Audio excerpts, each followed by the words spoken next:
சேனலை சப்ஸ்கிரைப் செய்யாதவங்க சேனலை சப்ஸ்கிரைப் செஞ்சுக்கிட்டு செய்திகளை தெரிந்து கொள்ளும்படி அன்புடன் கேட்டுக்கொள்கிறேன். காலை வணக்கங்களுடன் இன்றைய முக்கிய செய்திகள். ஒன்றிய அரசு மாநிலங்களுக்கான நிதியை வழங்காமல் வஞ்சித்து வருவதாக தமிழ்நாடு, கேரளா உள்ளிட்ட பல மாநில அரசுகள் தொடர்ச்சியாக குற்றம் சாட்டி வருகின்றன. மேலும் பிரதமர் வீடு வழங்கும் திட்டம் போன்ற ஒன்றிய அரசின் திட்டங்களில் ஒன்றிய அரசை காட்டிலும் மாநில அரசுகள்தான் அதிக நிதியை ஒதுக்கி வருகின்றன. இதை பலமுறை தமிழ்நாடு முதலமைச்சர் மு.க.ஸ்டாலின் சுட்டிக்காட்டியுள்ளார். இந்நிலையில் கல்லெறியும் பழக்கத்தை ஒன்றிய அரசு மாற்றிக்கொள்ள வேண்டும் என முதலமைச்சர் மு.க.ஸ்டாலின் தெரிவித்துள்ளார். மதுரை சத்திரப்பட்டி காவல் நிலையத்தை கொலை வழக்கில் தொடர்புடைய பிரபாகரன் என்பவர் சூறையாடியதாக புகார் எழுந்த நிலையில் நொறுக்கப்பட்ட காவல் நிலையத்தை முன்னாள் அமைச்சர் ஆர்.பி. உதயகுமார் பார்வையிட சென்றபோது கைது செய்யப்பட்டுள்ளார். இது மதுரையில் பெரும் பரபரப்பை ஏற்படுத்தியுள்ளது. நெல் குவிண்டாலுக்கு ரூபாய் 3000 அறிவித்திட வேண்டும் என முதலமைச்சரிடம் விவசாயிகள் சங்கம் வலியுறுத்தியுள்ளனர். போலீஸ் ஸ்டேஷன் சூறையாடப்பட்ட விவகாரத்தில் அங்கு சென்று பார்வையிட சென்ற தமிழக சட்டமன்ற எதிர்க்கட்சி துணைத் தலைவர் ஆர்.பி. உதயகுமார் கைது செய்யப்பட்டதற்கு தமிழக பாஜக தலைவர் நயினார் நாகேந்திரன் கண்டனம் தெரிவித்துள்ளார். திமுக உள்ளிட்ட கட்சிகள் மேற்கொண்டு வரும் நீட் தேர்வுக்கு எதிரான பொய் பிரசாரங்களை உடைத்து ஒவ்வொரு ஆண்டும் தமிழக மாணவர்கள் நீட் தேர்வில் சாதித்துக் கொண்டிருப்பது பெருமைக்குரியது என தமிழக பாஜக முன்னாள் தலைவர் அண்ணாமலை கூறியுள்ளார். சென்னையில் நாளை காலை 9 மணி முதல் மதியம் 2 மணி வரை மின்வாரிய பராமரிப்பு பணி காரணமாக சோழிங்கநல்லூர் கோட்டம், பெரும்பாக்கம், குளோபல் மருத்துவமனை மெயின் சாலை ஒரு பகுதி, சேகரன் நகர், சாந்தி நகர், ஆனந்தமால் நகர், ஸ்ரீ கிருஷ்ணா நகர் உள்ளிட்ட இடங்களில் மின் விநியோகம் நிறுத்தப்படும் என்றும் மதியம் 2 மணிக்குள் பராமரிப்பு பணி முடிவடைந்த பின் மின் விநியோகம் கொடுக்கப்படும் என்ற தகவல் வெளியாகியுள்ளது. தமிழ்நாடு முதலமைச்சர் மு.க.ஸ்டாலின் மாணவ மாணவியர்கள் கல்வியில் சிறந்து விளங்கிடும் வகையில் காலை உணவு திட்டம், புதுமை பெண், தமிழ் புதல்வன், நான் முதல்வன் உள்ளிட்ட பல்வேறு சிறப்பான திட்டங்களை செயல்படுத்தி வருகின்றார். இந்நிலையில் தமிழ்நாட்டிற்கு பெருமை சேர்ப்பேன் என்று பழங்குடியின மாணவி ஆர். ராஜேஸ்வரி நிகழ்ச்சியுடன் தெரிவித்துள்ளார். தமிழ்நாட்டில் 6 நாடாளுமன்ற மாநிலங்களை உறுப்பினர்களின் பதவிக்காலம் ஜூன் 24ஆம் தேதியுடன் முடிவடைய உள்ள நிலையில் ஜூன் 19ஆம் தேதி மாநிலங்களவை தேர்தல் நடைபெறும் என அறிவிக்கப்பட்டிருந்தது. அதனையொட்டி திமுக, அதிமுக உள்ளிட்ட கட்சிகள் தங்கள் கூட்டணி வேட்பாளர்களை அறிவித்திருந்தது. திமுக சார்பில் வில்சன் சல்மா, சிவலிங்கம் மற்றும் நடிகரும் மக்கள் நீதி மய்யம் கட்சியின் தலைவர் கமலஹாசன், அதிமுக கூட்டணியில் இன்பதுரை, தனபால் களமிறக்கப்பட்டனர்.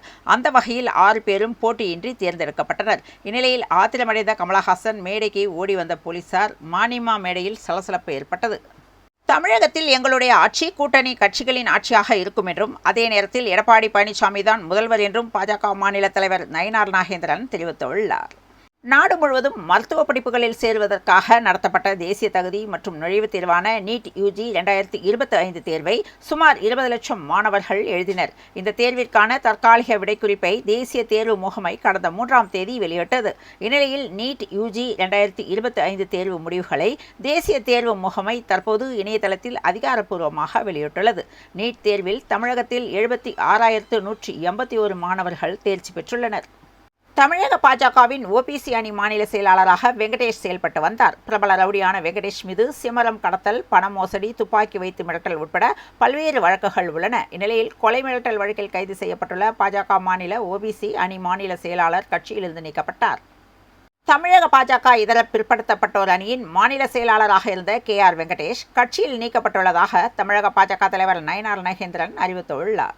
கேரளாவை சேர்ந்த இருவர்கள் சென்னை சவுகார்பேட்டையிலிருந்து தங்கத்தை நகைகளாகவும் கட்டிகளாகவும் வாங்கியுள்ளனர். பின்னர் நேற்று சென்னையிலிருந்து கேரளாவிற்கு புறப்பட்ட நிலையில் காரில் கோவை வழியாக கேரளாவிற்கு சென்று கொண்டிருந்தனர். அப்போது 5 பேர் கொண்ட கும்பல் ஒரு லாரியை பயன்படுத்தி திடீரென காரை வழிமறித்தனர். இதனை அடுத்து காருக்குள் புகுந்து காரில் இருந்த 2 பேரையும் விரட்டி 1.25 கிலோகிராம் தங்க கட்டிகள், 2 சவரன் தங்கச்சங்கிலி மற்றும் ரூபாய் 60,000 ரொக்க பணத்தையும் பறித்து சென்றனர். இதனையடுத்து பாதிக்கப்பட்டவர்கள் போலீசாருக்கு தகவல் கொடுத்த நிலையில் போலீசார் தனிப்படை அமைத்து தீவிர விசாரணையில் ஈடுபட்டுள்ளனர். நாம் தமிழர் கட்சியின் தலைமை ஒருங்கிணைப்பாளர் சீமான் இன்று தூத்துக்குடியில் செய்தியாளர்களை சந்தித்த போது தமிழன் ஒடிசாவை ஆள்வதா என்று கேட்டவர்கள் இன்று தமிழ் கடவுளை தொடுகிறார்கள் என்று சீமான் ஆவேசமாக பேசியுள்ளார். நாட்டுப்புற பாடகி கொல்லங்குடி கருப்பாயி நேற்று காலை காலமானார். வயோதிக பிரச்சினை காரணமாக கடந்த சில நாட்களாக உடல்நலம் குன்றியிருந்த அவர் ஆண் பாவம் மூலம் தமிழ் சினிமாவில் அறிமுகமானவர். இந்த நிலையில் நடிகர் பாண்டியராஜனிடம் கருப்பாயி குறித்து பேசிய போது கேமராவை மிஷின்னு சொல்வாங்க, கொல்லங்குடி கருப்பாயி குறித்து நடிகர் ஆர். பாண்டியராஜன் தெரிவித்துள்ளார். பராமரிப்பு பணி காரணமாக இன்று காலை 9 மணி முதல் பிற்பகல் 2 மணி வரை மின் தடை செய்யப்படும் என்றும் பராமரிப்பு பணி முடிவடைந்தவுடன் மின் விநியோகம் கொடுக்கப்படும் என்றும் அந்த வகையில் மின் தடை செய்யப்படும் பகுதிகள் குறித்து தமிழ்நாடு மின்சார வாரியம் அறிவிப்பு வெளியிட்டுள்ளது.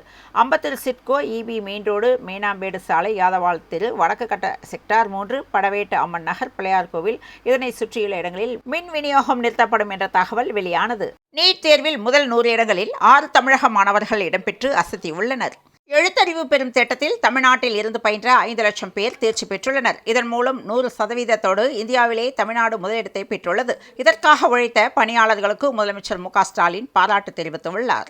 வயது வந்தோருக்கான எழுத்தறிவு திட்டத்தின் கீழ் படித்து 5 லட்சம் பேர் தேர்ச்சி பெற்றுள்ள நிலையில் தமிழகம் முதலிடம் பிடித்திருப்பதாக முதல்வர் மு க ஸ்டாலின் தெரிவித்துள்ளார். கடல் சீற்றம் காரணமாக நாகை, இலங்கை இடையே பயணிகள் கப்பல் போக்குவரத்து தற்காலிகமாக நிறுத்தப்பட்டுள்ளது. தூத்துக்குடி அரசு மருத்துவமனையில் உலக இரத்த கொடையாளர் தின விழா மாவட்ட கலெக்டர் இளம் பகவத் தலைமையில் இன்று நடைபெற்றது. தூத்துக்குடியில் இரத்த தான விழிப்புணர்வு பேரணியை அமைச்சர் கீதா ஜீவன் தொடங்கி வைத்தார். திராவிட மாடல் ஆட்சியில் மருத்துவத்துறையின் மாபெரும் சாதனைகளை பட்டியலிட்டு தமிழ்நாடு அரசு பாராட்டியுள்ளது. அதிமுக பொதுச் செயலாளரும் சட்டமன்ற எதிர்க்கட்சி தலைவருமான எடப்பாடி பழனிசாமி வெளியிட்டுள்ள அறிக்கையில், காவல் நிலையத்தையே காக்க முடியாத இந்த பொம்மை முதல்வர் தமிழ்நாட்டு மக்களை எப்படி காக்கப் போகிறார் என்றும், திமுக ஆட்சியில் காவல் நிலையத்திற்கே பாதுகாப்பு இல்லை என்று எடப்பாடி பழனிசாமி கண்டனம் தெரிவித்துள்ளார். தனித்துதான் போட்டியிடுவோம், கூட்டணி சரிவராது, மக்களை நம்பி தனியாக நின்று மக்களுக்காக போராடுவோம் என நாம் தமிழர் கட்சி ஒருங்கிணைப்பாளர் சீமான் தெரிவித்துள்ளார். தென்காசி மாவட்டத்தில் பல்வேறு இடங்களில் 2 நாட்களாக விட்டுவிட்டு மழை பெய்தது. மேற்கு தொடர்ச்சி மலைப்பகுதிகளில் பெய்து வரும் தொடர் மழை காரணமாக குற்றால அருவிகளுக்கு நீர்வரத்து அதிகரித்தது. இதனால் பாதுகாப்பு கருதி மெயின் அருவி, ஐந்தருவி, சிற்றருவி, புவியருவி மற்றும் பழைய குற்றால அருவிகளில் சுற்றுலா பயணிகள் குளிக்க தடை விதிக்கப்பட்டது. இந்நிலையில் குற்றால அருவிகளில் குளிக்க அனுமதி வழங்கப்பட்டுள்ளது. சேலம் நெடுஞ்சாலை நகரில் உள்ள அதிமுக பொதுச் செயலாளர் எடப்பாடி பழனிசாமியை பாஜக மாநில துணைத் தலைவர் கே. பி. ராமலிங்கம் நேரில் சந்தித்தார்.